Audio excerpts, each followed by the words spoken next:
Alright guys, welcome back into Shift Into Gear. I'm Fads and this is? It's Pola guys, welcome back. We've got another brand new car to show you, of course, in this new segment. What do we got, Pola? We got the Toyota CHR Coupe. This is the 1.2 litre turbo. It is? Yes, it is, yes. And a big turbo on it, I bet. It's not big at all. Pumps out a whooping 85 kilowatts, which we'll talk about very soon. But yeah, we're going to get straight into it.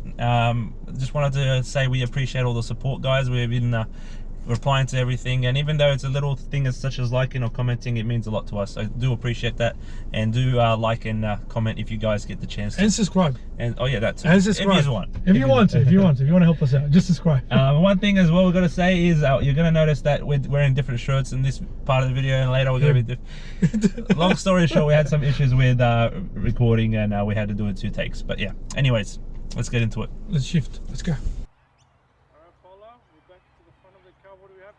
Today we've got the 2021 Toyota Coupe CHR. Now this is one of 3 models. We've got the GXL, that's the basic model, and then you've got the Coupe, and then on top of that is the GR Sport.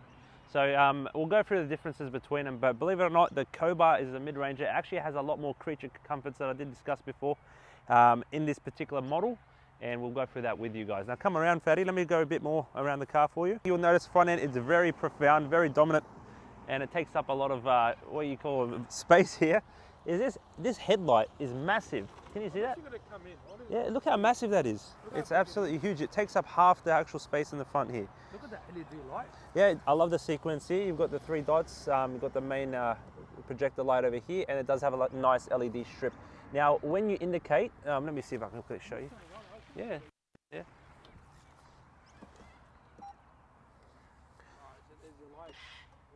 You can see how big that LED is there. That is massive. Yes.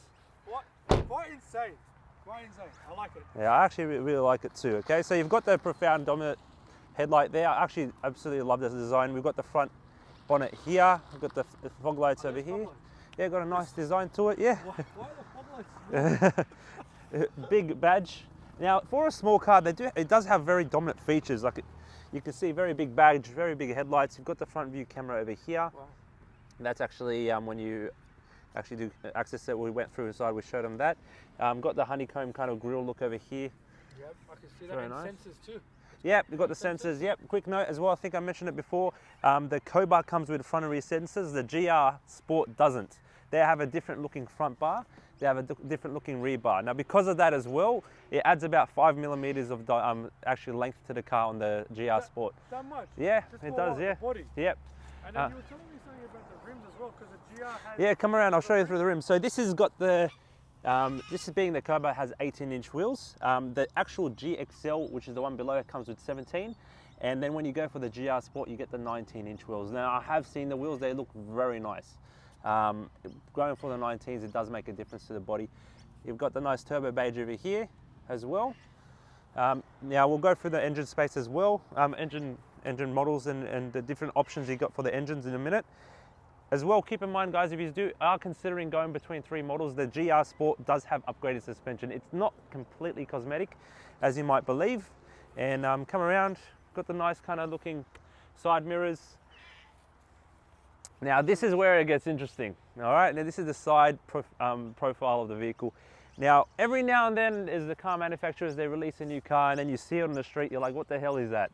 This is that car for Toyota. Now, it came out in 2016, and you have to admit, when you first saw this car, everyone was like, what is that? I want to know about it. And what they've done with this car, guys, I have to admit, very interesting. They've got the rear door handles here. Now, I believe it's actually considered a coupe. So it's actually considered a coupe. It's almost hidden. When you look at it, if it wasn't for this line over here, you'd probably think there was no door there. As you can see here, Fatty, how small is this rear mirror, this rear window? I honestly don't think I would fit in it. And let's just open it up. I'm just gonna try and see. No, no, I definitely can't fit in there, Fatty. It's very tiny, almost surprising. Like, well, I'm gonna come in. Yeah, it's very tiny. Just to put into comparison, it's pretty much your hands cover the whole rear passenger window. Yeah, it's very small, guys. Come around the rear end, guys. You've got the nice Coupe badge, distinctifying it from the other models. I like that. distinguishing it, sorry. The CHR badge here, and you've got a nice kind of black finish, almost like a double spoiler, and then you've got your main spoiler over here. Shark fin antenna as well. Yeah, shark fin antenna. It is a lot nicer than those old school ones. The rear bumper, yeah, even though this is just a Coupe model, it does have a very sporty look to it. Like going for the GR Sport obviously is a bit better if you're like into those kind of sporty look. But yeah, got the rear sensors, rear cameras over here. Come around, come a bit closer, Fatty. No electric tailgate? No electric tailgate, no. You wouldn't. You know how people Yeah, love the electric yeah. tailgate. You got this curtain here. I don't like this style of them. I like the ones that you can actually pull out. That's very old school. Yeah, very old school. It reminds me of the old school cars. Yeah, like the Mazdas, the Yeah. Actuals. Yeah. Now, if you do come around here, got this, What do we have? we do have a this one? space saver. Oh. So doing the check that we always do, it's a space saver here. The seats do fold 40-60. Cargo space. That's tiny. It's tiny, yeah, it is. That's tiny. It's, No, can we fit Ugh. Paolo, can you fit in here at least? Wait, What do you think? Let's just try a shot up. Okay, maybe that goes on. Okay. But it would probably fit a dead body, maybe, if you squash them in there. He's just joking. I'm joking, guys, I'm joking. Distinctifying it as a compact SUV is probably a understatement. This is probably a lot more compact than a normal SUV. But it's not, look, yeah, it's compact, it's funky. Probably the one word to describe it, guys, is a funky looking car. Going into the rear space, guys, come around. One thing I will say, yeah, look, one thing just before I get into the rear, I actually have never been in the rear of this car, is the door doesn't open too wide. Okay. It feels like it's stopped. Getting into it. Now, guys, you probably can tell, but I'm not exactly a massive guy here. I'm not too tall. I'm 171 centimeters tall. But you can see here, guys, look, it does the job. It does the job. But what do you do? Actually, I want to show you something as well, Fatty. Now, I don't know if you can tell from here, but actually, let me sit in the, come a bit closer. When you're sitting in the rear door, like, you've literally got this whole panel here blocked off. So I don't think the passengers are going to have much fun sightseeing in this car if they're going anywhere. Yeah, like this literally is all completely blocked off. It reminds me of like a little coupe if you're in the back seat of the coupe. But look, it is a 5-seater, it is. I don't know how comfortable anyone's going to be. My knees are okay, but I can imagine a taller person, being that this slopes down a bit, is probably going to have a bit of a hard time in the car. I think, look, they've gone more for the look of Yeah. the vehicle rather than the actual finish. But yeah, guys, that's a quick look into the inside of the rear seats here. Alright, Paula, show us the engine. Come through, guys. Now, no hydraulic lift. It's just I've got a metal band here. This is the 1.2 litre turbo. So in the Coupe, you do have the option of going for the hybrid or the 1.2 litre turbo. The hybrid is a 1.8 non-turbo. Now, they do put I wouldn't really say a respectable amount, but 85 kilowatts out of the 1.2 and 90 kilowatts in the hybrid. This particular one, I think in the Coupe, yeah, the Coupe does have the option of going for the hybrid or the 1.2. The GR Sport only comes in a hybrid, Fatty. I don't know if you knew that. But yeah, come through and show them. Let's have a closer look. So it is only a 1.2 litre turbo. Yeah, the battery takes up half the engine room. Yeah, the battery's bigger than actual motor. No, But yeah, guys, let's have that's a it. good look at this. It's a different looking engine. Usually you have covers over here. You do, everything's pretty much open. and you Everything can is see. open, yeah. I have a better look inside the car itself. All right, that's it. It must be zippy. Yeah, we'll take it for a spin and we're going to test it out for ourselves if that 85 kilowatts in this car is going to be enough. All right, Fads, let's get inside the car and let's show them inside. Alright, let's go. Now, Paula, keyless entry, standard on all models, I believe. Yeah, as you'd expect, 2021. Well, you should know, out of all people, not all cars have keyless entry. I'm impressed already. Alright. Alright, so what are they doing here? The accent finish, the black piano finish. Not bad. Leather. I don't know if it's genuine Is it real leather? Doesn't Doesn't feel like real leather. But see the whole diamond finish that they're actually doing on a lot of models now? Yeah. What do you think? Look, actually it has a very funky look to it, I'm not going to lie. It's like it doesn't feel the way it looks, if that makes sense. No, it's not. It's very. It's hard. It's plasticky. You would think it would be soft. Is plasticky even a word? It is now. But yeah, it's not soft. It's not soft. No. Well, you heard the noise. Look. Yeah. Okay. Well, I believe they've actually got that kind of diamond look across the whole car, which we'll be seeing very shortly. And when a we get lot inside. of other brands are starting to do this now as well. Yeah. I will touch on based on that another time. All right. All right, Paula, enough about the door trim. Let's go straight into the car. Paula. How does it feel? First impressions, go. You want an honest opinion? Obviously, that's what we're here I for. think you could probably see from the camera angle. This Let's actually kneel so you can see the whole. I think there's a bit. Fatty, how tall are you? You're I'm about 190 centimeters. 190 centimeters. So, nearly yeah, there. you're nearly there. Now, obviously, you can adjust the seat a bit, and these are leather accented seats. They are. You can feel them, to be honest with you. And what you were playing with there was just a lumbar support. I believe that's only in the Coupe, which is this one here. That's right. On this model itself. Now, it's not electric seats. No, it's not. No. So it's got lumbar support, but no electric adjustment. Surprising. I thought it would come with at least some electric seats. Let the birds just fly past. There's about 1,000 birds flying past, so it's okay. All right. Steering wheel is quite massive for a car that's very, very compact. I like it. It's very nice. The controls are simple. It's got that pattern that we were discussing before on the door trim. The triangles. Yeah, the triangles. See, it's happening all again. It's like a futuristic sort of thing. Yeah, it looks really cool. Yeah. And dash has that soft touch that you love. Yeah. Yep. It's actually, the quality is pretty nice inside. It's not too bad. There's a lot of piano finish onto the whole vehicle, like on the steering wheel, on the door trims, inside the cabin space, all around here. But it ties in quite well with the two-tone colours as well. I like what they've done on the steering wheel as well. So you can see they've got that piano finish plastic over here, and then the rest of it's kind of like two-tone. So when you're holding the steering wheel there, you get a nice feel to it. Oh, it's better than a suede, to be honest with you. So I'll take that any day. I actually like suede, but it does wear out quick. That's the only thing with suede. We're not going to start this Polo. We're going to be all day. All right. Ugly over steering wheels. 8-inch screen. Yeah, it's nice. Yeah. You want to come around? Yeah, I'll come around and let's actually get a bit more into it. All right, come on, jump. All right, Fatty. Now we're in the car. Maybe we can go through it in a bit more detail. Paul, you were telling me something before about the air conditioning system.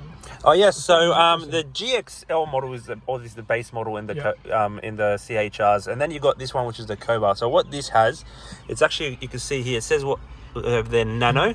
It's got nanotechnology air conditioning. So what it does, to summarize it, it actually has like an electrical charge somewhere in the system, and what it does, it sucks up the dust particles, or it does something with the dust particles so the air that comes out is a bit more filtered in a way. Okay. And actually on that note, the GR Sport doesn't actually have that. So see, again with this whole GR Sport, from reading from a lot of other reviews and of course looking at the specs, the GR Sport is like just, what would you call, cosmetically different? Yeah, so the whole vehicle from the seat itself. So it's more so the front bar, rear bar, which when we're talking about outside the car, we'll go a bit more detail. But I think the only difference as well is suspension. It is upgraded as well from the GR. But you do lose a lot of creature comforts that you don't expect to lose in the top of the range. And the Coupe you get a lot more. In the Coupe, I actually believe it's more value for money if you're not fussed on the styling. But yeah.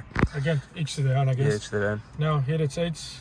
Heated seats, yeah. Three-way pattern, so high, medium, and my low. side as well. Perfect. Dual aircon system, which everyone loves. I actually like how it's kind of facing towards you as well. I don't know if you guys can tell through the video here, but it's angled towards the driver. So it's kind of a degree. Yeah, it is. You can see there's a little.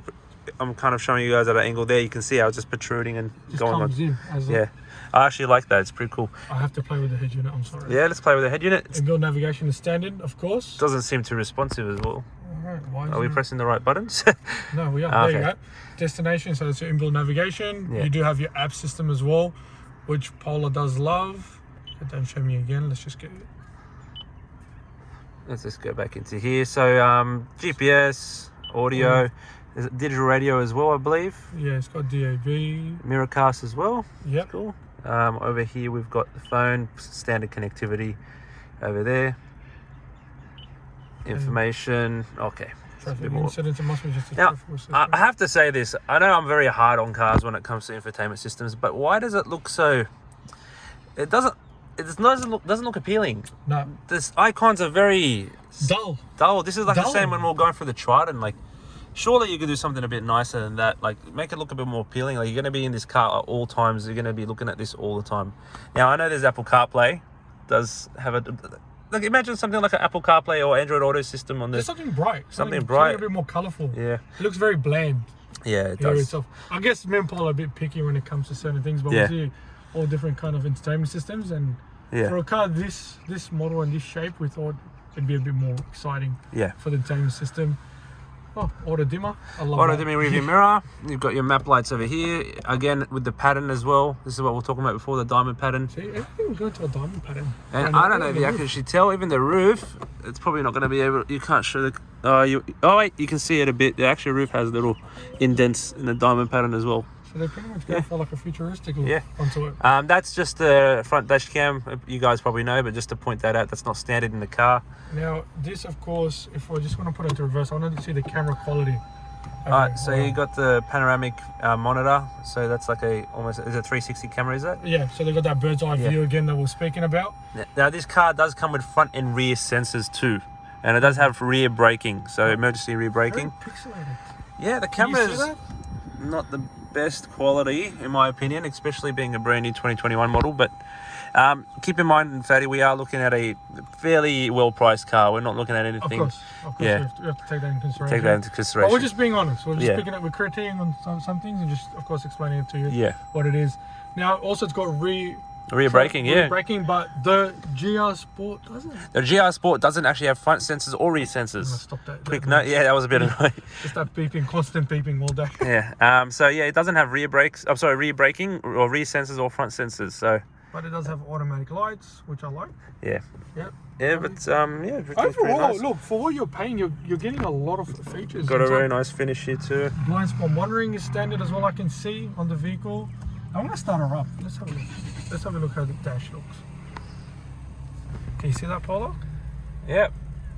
So you got a little digital display right in the middle, and then you got your analog speedo, and then the revs at the left. All right, perfect. So pretty standard. Now I believe if you do play around with the buttons on the right side of the steering wheel, So the steering wheel, sorry. So the steering wheel? Yep. You can actually adjust the things there, so if you want to show them through it. Alright, perfect. So what you can see now, you can put, of course, on the digital speedo itself.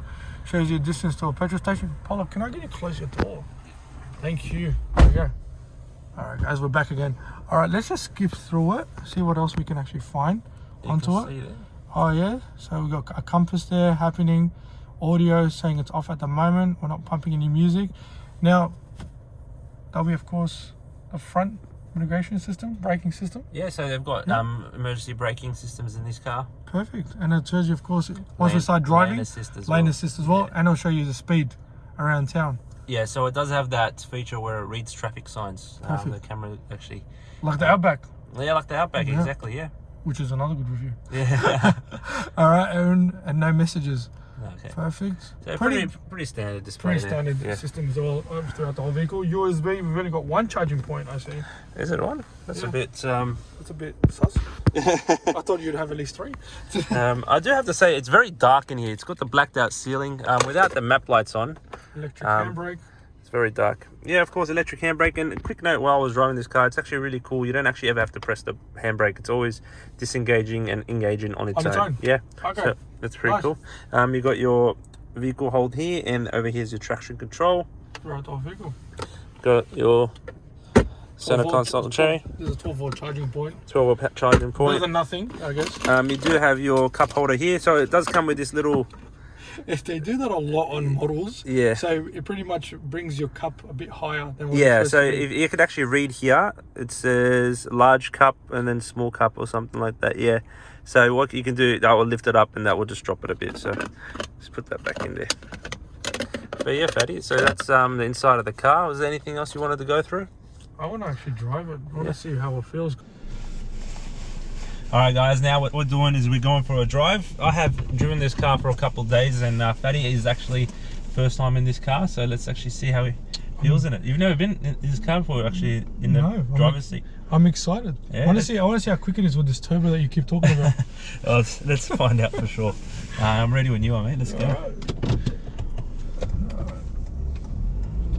I gotta admit, it's very quiet. Yeah. It is. We've got a Koleos here, so we can actually do a bit of a U-turn. You can check out the turning circle. Well, let's check this out. You know how much I love my turning circles. Very important. Here we go. I'm impressed. That's a really tight turning circle. I believe when I was reading up on it, it was about 10 meters, 10 point something meters. That it takes it, yeah. Yeah, it's actually really good. Which, you know, on paper usually you don't believe, but just trying that out there, Very good turning circle. I was actually surprised. Well, it's a small car. It's really nothing. You can't be too surprised at the same time, but you know, it's good. For a look, it's a compact SUV. That's Yeah. what I reckon it is. It's just small, but how's it handling for you? it's not too bad. I'm actually surprised. Like going around roundabouts, I'm gonna give it a bit just to see how quick it is. Okay, it's not too loud. It's not fast in any way whatsoever, but it's zippy. It's zippy. It does drive. Like, I wouldn't say this car will basically be in any position to race anything, but for everyday use, this is fine. Even when you look at it on paper, 85 kilowatts, you're like, wow, am I going to be able to do anything with that? You know what? Just driving normally. And then it's got the dual speedo here, and of course I can see the 50 sign, so it's telling me not to speed. But overall, it's handling quite well. Like there's not too much cabin space. I can see all around me.